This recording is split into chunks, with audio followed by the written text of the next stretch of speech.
Magnetic রিলের মাধ্যমে এবং ওভারলোড রিলের মাধ্যমে 3 ফেজ মোটর এবং একটি অ্যালার্ম সেট করেছি। এখন আমাদের মোটরটি চলতে আছে 3 ফেজ মোটর, যখন ওভারলোড হবে তখন ট্রিপ করবে। আসসালামু আলাইকুম, আমি মোহাম্মদ আলামিন পটুয়াখালী পলিটেকনিক থেকে এসেছি মাল্টিপারপাসে ইন্ডাস্ট্রিয়াল অ্যাটাচমেন্ট করার জন্য।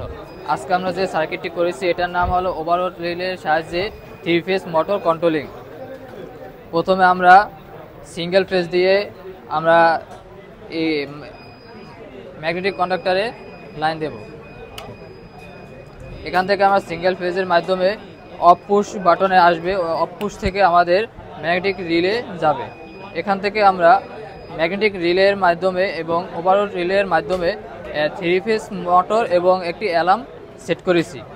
যখন আমাদের 3 ফেজ মোটর ওভারলোড হবে তখন আমাদের এটা ওভারলোড রিলে এটা আপনার ট্রিপ করবে, আর তখন অ্যালার্মটি চলবে।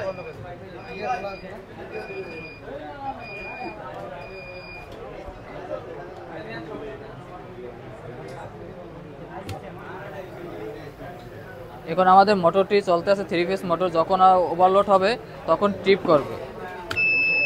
ম্যানুয়ালি আমরা ট্রিপ করছি কারণ এখানে আমাদের ওইরকমভাবে লোড দেওয়া হয়নি, তাই আমরা ম্যানুয়ালি ট্রিপ করে চেক করতেছি আমাদের সার্কিটটি সম্পূর্ণ ঠিক আছে কিনা। এখানে আমরা ম্যানুয়ালি অফ করলে আবার অন করলে এটা কাজ করবে।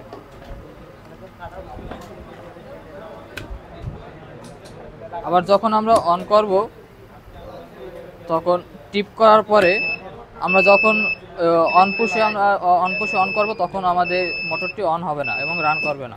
যখন আমরা আবার ম্যানুয়ালি রিসেট করে দেব তখন আমাদের আবার 3 ফেজ মোটরটি আবার অন হবে।